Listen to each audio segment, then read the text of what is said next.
Welcome back to the Gateways Community Services Podcast, A Lifeline for a Lifetime. I'm your host, Joanne Sheehan, and today we're talking about day programming, employment, and community opportunities for people with developmental disabilities.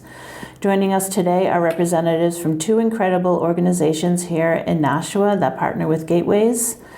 Dawn LeMay-Dubie, representing TIL. TIL means Towards Independent Living and Learning, and Maggie Hinkle, representing the Plus Company, People Learning Useful Skills. We're grateful to have them here and appreciate the important work that their organizations do in our community. Dawn and Maggie, thank you so much for joining us today. Just to start off, could each of you introduce yourselves and tell us a little bit about your role in your organization?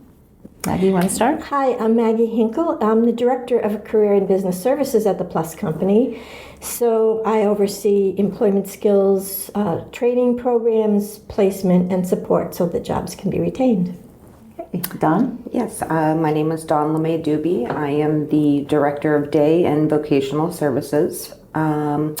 So my primary role is to oversee and ensure that all of our day's services, like CPS, vocational, individualized, that they're all in compliance, and we're providing meaningful opportunities for our individuals. Can you just tell me what CPS is for those who don't understand the acronyms? Community Participation Okay, Services. good. So Dawn, actually I'm going to start with you. For listeners who may not be familiar, can you tell us a little bit about TIL and its mission? Yes. So TIL we're mainly based out of Massachusetts, so we're very large in Mass. New Hampshire, we're very small.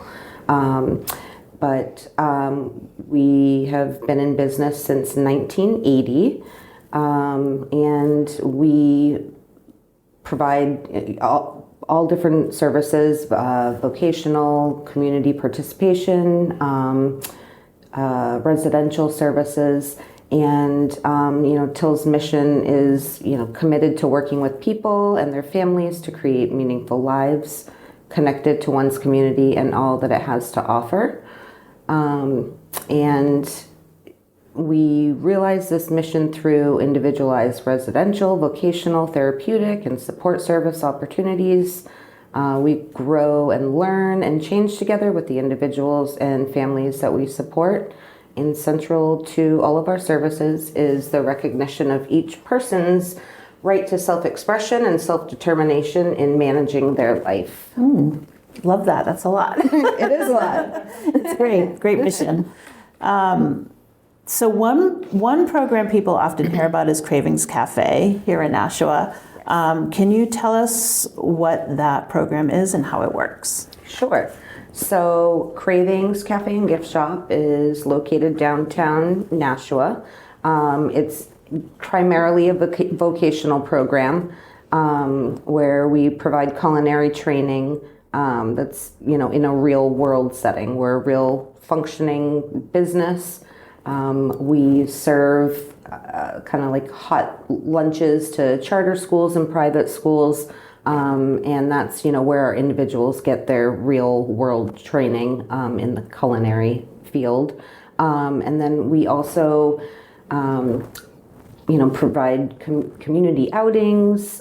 We have an art studio with a professional artisan, and teaching the individuals how to work with different mediums. We do a lot of woodworking, a lot of seasonal things, and we sell them in our gift shop, and we also sell them wholesale to other vendors.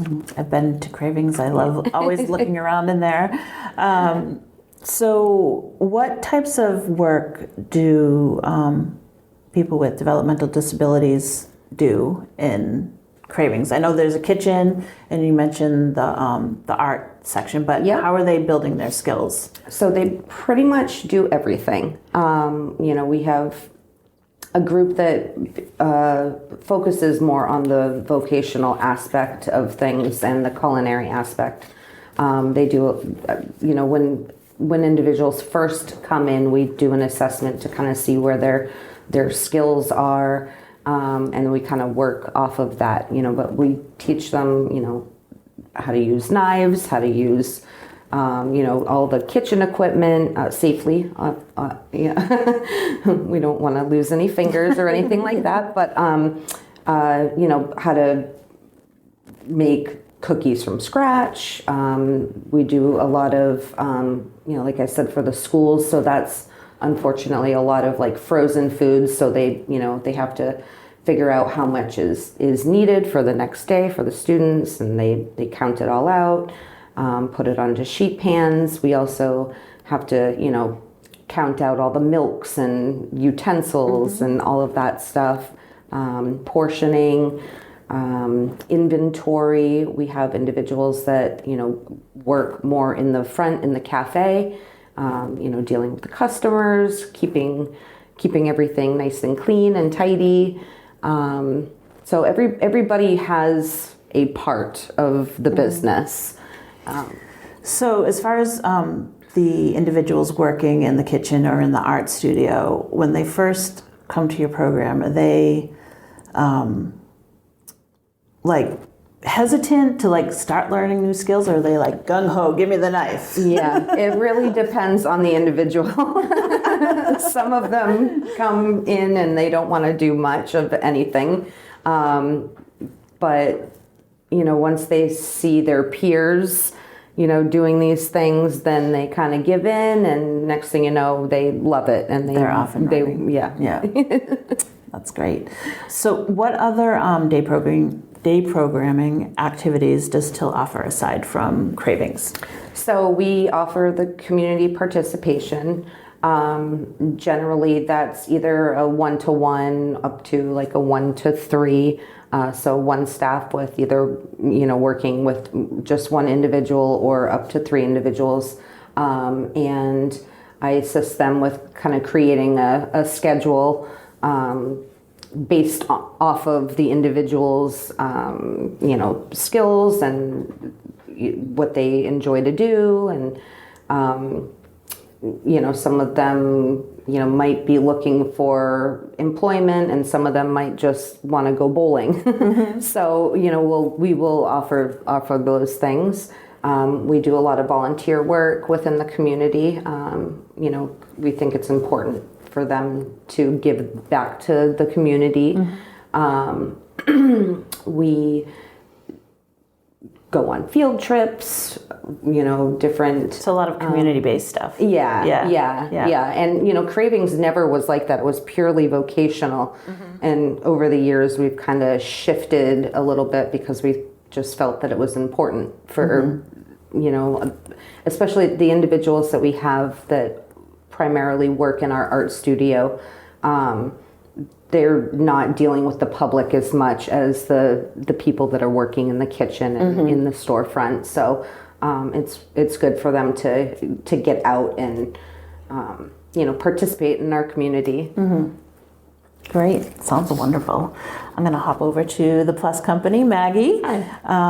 So I'm going to ask you the same question. Can you just tell us a little bit about the work you do for Plus Company and its mission? Okay, so Plus Company was established over 50 years ago by parents who wanted more for their sons and daughters.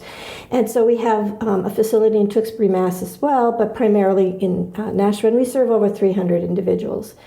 My area of expertise is employment, although we do have other services, day programming, community programs where they learn a lot of skills, cooking and all those types of things.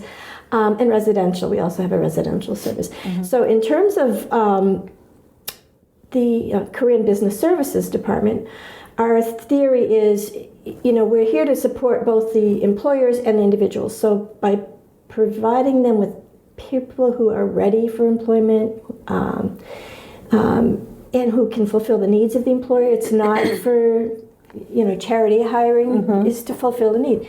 So we think it's important that we provide both a focus on the employer and the individual. So in employment services, we have a number. Probably the one I'd like to highlight the most is Project Search. We've been doing that at St. Joseph Hospital for over 16 years now. It was started by Cincinnati Children's Hospital, but now Project Search is all over the world. We were the first in New England. So basically that's a 10-month program where individuals will have 3 different unpaid internships within the hospital. They're learning transferable skills for jobs within the community, but there's a lot of focus on the soft skills that individuals need to be successful. So separate from Project Search, we have skills assessment services. We do, of course, job development, placement, and long-term supports to help individuals retain employment. So if somebody comes to you and wants to work, an individual comes to you and wants to work, what do they need to go through? Like, is there a matching process? Are there skills that they... First thing is the funding piece. Okay, all right. You don't know. Okay. It's the funding piece. But then basically what we would do is first, it's important that we get to know the individual, what their skills, abilities, and job interests are. And so we often don't go right into job development. It's getting to know the individual. A lot of times individuals have anxiety, lack of confidence, so we work on those skills before we go right into job development. But it's all part of how the services are provided by the area agencies, service agreements. There's a lot of that kind of stuff that goes into it as well. But then working with the individual, like I said, it's working, first of all, to get to know the individual, their interests, what's going to be a good fit. And then it's the typical resume building and interview preparation, and we have employment skills classes that we run. Oh, okay. What do those include typically? It's a variety of topics, anywhere from how to accept and apply feedback to the right way to lose a job. The right way to lose a job. And quitting versus getting fired. Yeah. You know, it's a wide variety. So it's every week there's a new topic, but it's all related to how to retain employment primarily. So how long is the preparation before they actually get to the interview? It depends on the individual. Some individuals come to us that have had previous employment experience, so that goes a little bit quicker for them, but there's some individuals who haven't had work experience. What we also try to do whenever possible is if we're working with someone that hasn't had previous employment experience, we might try to have them work in a group setting where we might have 3 individuals and a staff person on site. So that way we can work with that individual on ergonomics and the soft skills things, so that they're not just thrown right into individual employment. Do you have, I just want to talk about impact. Do you have maybe an example or a story of a person that was successful in the program? The one that comes to mind is, we'll call her Debbie, because that's her name. Okay. Debbie has worked for 25 years in her present employment, and we were able to negotiate so that she could have 2 contiguous days off during the week. So she was able to work weekends as well. So during the week, she has 2 days where she can come to Plus, engage in activities, engage in peer and friend activities, additional life skills. So she just got a plaque and a letter from the vice president thanking her for her 25 years of service. Wow. She lives in her own apartment. And we still do provide support. She knows her skills down pat, so we don't have to go into the place of work, but we meet weekly to talk about how to handle situations, interpersonal communication, frustration, stress. Everybody needs that. Yeah. I need that, Maggie. I need that, Maggie. But Debbie, and Debbie just actually presented at our Wild Irish Breakfast. She did a speech. So that's hundreds of people, and she got it right up there and spoke, and she did a great job. So she's definitely a success story. Impressive. So I just want to talk to both of you on some more broader topics, and please feel free to jump in and answer. Just why are day programs so important for individuals and families? Well, I believe that they're very important. A lot of our individuals don't really know what they want to be doing. They just know that they want to have connections with people and have a day that's meaningful, So I think it's very important that everybody has a place to go and to be their second home.